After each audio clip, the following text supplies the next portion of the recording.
Bharatiya Janata party के लोग जिन्हें चाणक्य कहते हैं, उन नकली चाणक्य को राहुल गांधी के एक दोस्त ने बड़ा झटका दे दिया।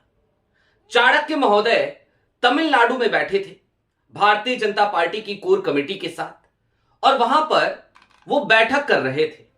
उस मीटिंग में वो जीत का मंत्र दे रहे थे और राहुल गांधी के दोस्त के साथ गठबंधन की बात कर रहे थे। इतना ही नहीं, गठबंधन की पेशकश भी की गई थी, लेकिन ना सिर्फ उस ऑफर को ठुकराया राहुल गांधी के दोस्त ने, बल्कि इसके साथ ही साथ कांग्रेस को ऑफर भी भेज दिया। और कांग्रेस आज की तारीख में अब एक मास्टर स्ट्रोक लगाने जा रही है।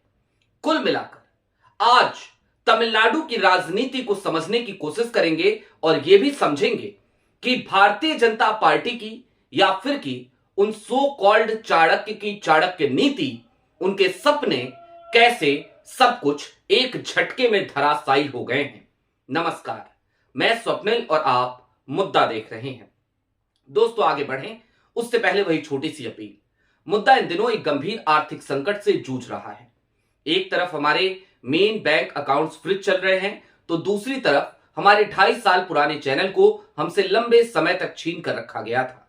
ऐसे में डे टू डे ऑपरेशंस में मुद्दा को काफी मुश्किलों का सामना करना पड़ता है।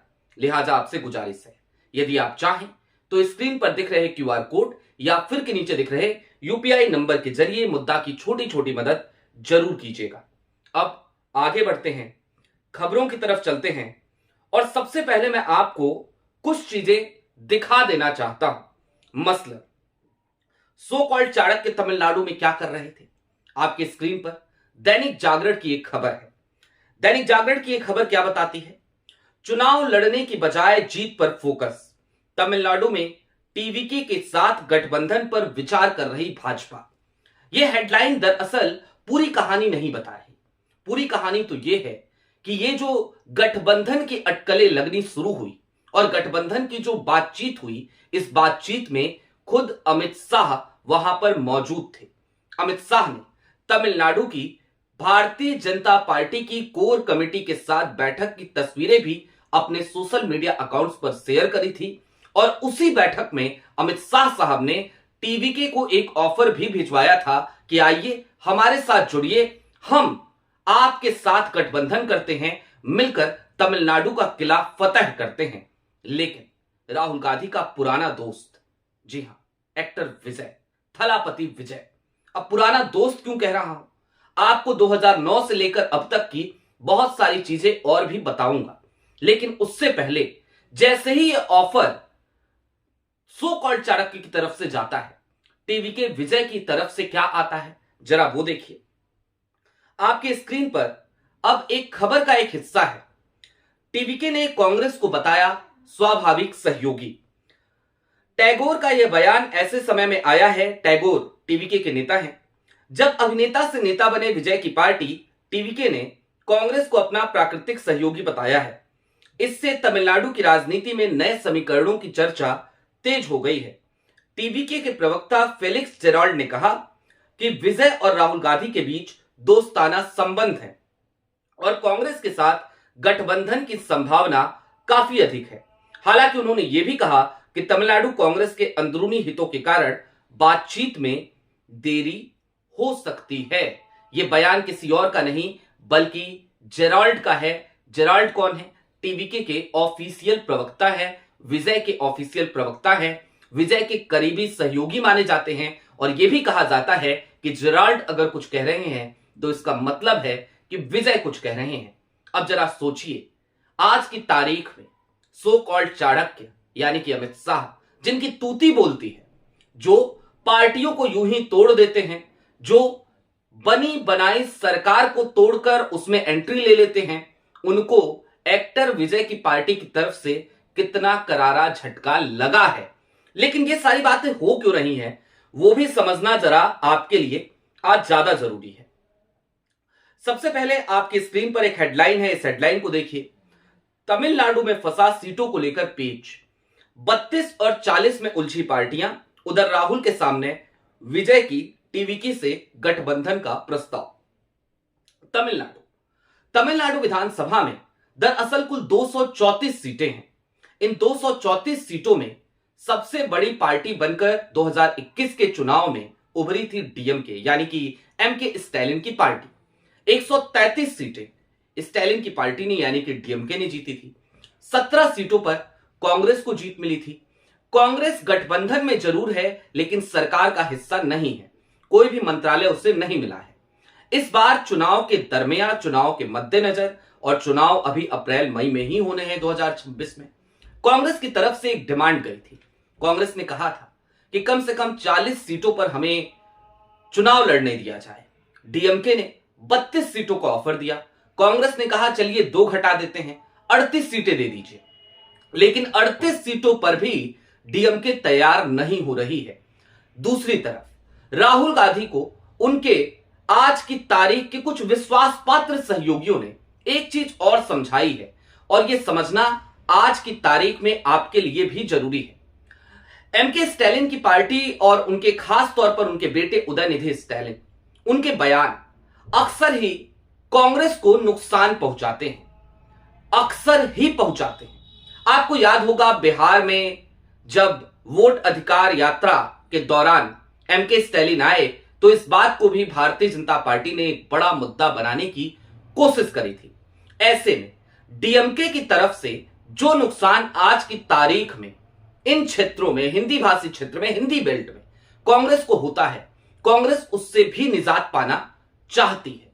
और इसके लिए सबसे मुफीद चेहरा अगर आज की तारीख में कोई कांग्रेस को तमिलनाडु में नजर आ रहा है तो वो कोई और नहीं, एक्टर विजय ही है।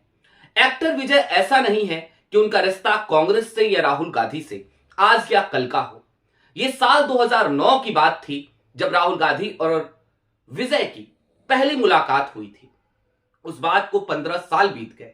अब उस तरफ चलेंगे, वो पूरा किस्सा सुनाएंगे, लेकिन उससे पहले राहुल और विजय की दोस्ती के कुछ और नमूने आपको हम दिखा देना चाहते हैं। मसलन अभी अगस्त 11, 2025 की यह हेडलाइन है द हिंदू की। टीवी के chief Vijay condemns detention of opposition MPs in Delhi. आपको याद होगा इलेक्शन कमीशन का घेराव करने के लिए इंडिया गठबंधन के तमाम दल राहुल गांधी के नेतृत्व में निकल पड़े थे। अखिलेश यादव जिसमें बैरिकेडिंग फादते हुए भी नजर आए थे। अपोजिशन के तमाम सांसदों को फिर डिटेन कर लिया था अमित शाह साहब की पुलिस ने। इस बात को कंडेम किया था एक्टर विजय ने। एक और खबर देखिए, अभिनेता विजय ने लोकसभा में विपक्ष के नेता चुने जाने पर राहुल गांधी को बधाई दी। यह खबर 26 जून 2024 की है। Rahul Gandhi leader of opposition बनते हैं और एक्टर विजय उस समय पर उन्हें, थलापति विजय उस समय पर उन्हें बधाई देते हैं। अभी हालिया दिनों में विजय की रैली के दौरान एक भगदड़ हुई थी करूर में। आपकी स्क्रीन पर उसकी भी खबर है। करूर भगदड़ को लेकर राहुल गांधी ने अभिनेता विजय को मिलाया फोन। सीतारमन ने किया घटनास्थल का दौरा। ये तमाम वो नमूने हैं जो ये बताते हैं कि कैसे आज की तारीख में राहुल गांधी और विजय, इनके संबंध अभी तक बने हुए हैं। लेकिन ये संबंध आज या कल के नहीं है। ये संबंध दरअसल 2009 से लगातार चल रहे हैं। 2009 का साल था, चुनाव की दुंदुभी बज चुकी थी और उस वक्त पे राहुल गांधी और विजय की मुलाकात हुई थी। विजय उस समय भी राजनीति में संभावनाएं तलाश रहे थे और राहुल गांधी ने उस वक्त भी उनका हाथ थामा था। हालांकि विजय अपनी निजी व्यस्तताओं के कारण, अपने कमिटमेंट्स के कारण उस वक्त पे ना तो कांग्रेस में शामिल हो सके, ना ही वो राजनीति में अपने कदम को आगे बढ़ा सके। देखते देखते 15 साल बीत गए। उसके बाद विजय ने राजनीति में आने का मन बनाया, एंट्री ली, और क्या धमाकेदार एंट्री ली। अपनी पार्टी बनाई टीवीके, और आज उसी टीवीके की तरफ से कांग्रेस को ऑफर मिल रहा है। लेकिन सबसे ज्यादा जो चौंकाने वाली बात है वो ये कि ये ऑफर ठीक उस वक्त पे दिया गया जिस वक्त पे अमित शाह साहब ने खुद टीवीके को ऑफर भेजा था। सोचिए, दरअसल विजय की तरफ से यह करारा झटका अमित शाह को है। विजय की तरफ से यह करारा झटका सो कॉल्ड चाणक्य को है। विजय की तरफ से यह करारा झटका भारतीय जनता पार्टी को है। भारतीय जनता पार्टी हिंदी बेल्ट में तो लगातार अपनी बैठ को एन केन प्रकारेण मजबूत करने में लगी रहती है, मजबूत करती भी जा रही है। लेकिन दूसरी तरफ जब वो दक्षिण भारत की तरफ देखते हैं तो दक्षिण भारत के अधिकतर राज्य आज की तारीख में ऐसे हैं जहां पर कमोबेश भारतीय जनता पार्टी की दाल नहीं गल पाती।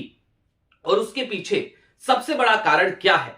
निश्चित तौर पर सबसे बड़ा कारण तो एक ही दिखता है कि वहां पर इनकी वो सांप्रदायिकता वाली राजनीति वो नहीं चल पाती। विजय भी उस सांप्रदायिकता वाली राजनीति पर लगातार हमलावर रहे हैं। आज की तारीख में विजय की आइडियोलॉजी आइडिया ऑफ इंडिया की आइडियोलॉजी है। आज की तारीख में विजय के लेटर हेड को देखिएगा तो उस पे आपको पेरियार मिलेंगे, उस पे आपको बाबा साहेब भीमराव अंबेडकर मिलेंगे। कुल मिलाकर विजय उसी रास्ते पर चल रहे हैं जिस रास्ते पर राहुल गांधी चलते हैं। दोनों के रास्ते एक ही हैं, लिहाजा अब दोनों एक ही गाड़ी में सवार होकर आज की तारीख में तमिलनाडु में क्या आगामी चुनाव के लिए निकल पड़ेंगे, यह बड़ा सवाल है। लेकिन जो अंदरूनी सूत्र बताते हैं वो निश्चित तौर पर यही है कि आज की तारीख में कांग्रेस और टीवीके दोनों इस बात पर अब विचार करना सिर्फ शुरू नहीं कर चुके हैं, बल्कि विचार विमर्श से यह बात आगे बढ़ चली है कि अब एक साथ आ जाना चाहिए और यही तमिलनाडु के लिए बेहतर होगा कि टीवीके और कांग्रेस एक बेहतर विकल्प वहां पर तमिलनाडु में दे सकें। इसके साथ ही साथ भारतीय जनता पार्टी को रोकने के लिए आपको पता है राहुल गांधी और कांग्रेस जी तोड़ मेहनत करते हैं, हर संभावना तलाशते हैं, लेकिन ऐसे में वो एनजीओ तो है नहीं। और डीएमके यदि उन्हें आज की तारीख में सम्मानजनक सीटें देने या फिर कि जो वायदे गठबंधन के जीतने के बाद कांग्रेस चाहती है वो नहीं कर पा रहे हैं, तो कांग्रेस के पास विकल्प भी क्या ही बचा है। तो कुल मिलाकर इस बात को समझिए कि एक तरफ एक बड़ा झटका लगा है आज की तारीख में, राहुल गांधी के दोस्त ने झटका दिया है, किसी और को नहीं अमित शाह को दिया है। और उस वक्त पे दिया है जिस वक्त पे अमित शाह खुद तमिलनाडु में मौजूद थे, खुद वहां पर भारतीय जनता पार्टी की कोर कमेटी के साथ बैठक कर रहे थे। आपकी क्या राय है कमेंट बॉक्स में जरूर बताइएगा। अभी के लिए दीजिए इजाजत। चलते चलते फिर वही अपील, चैनल पे नए हो तो सब्सक्राइब करते हुए जाइएगा, सक्षम हो तो छोटी छोटी मदद मुद्दा की जरूर कीजिएगा। बहुत शुक्रिया।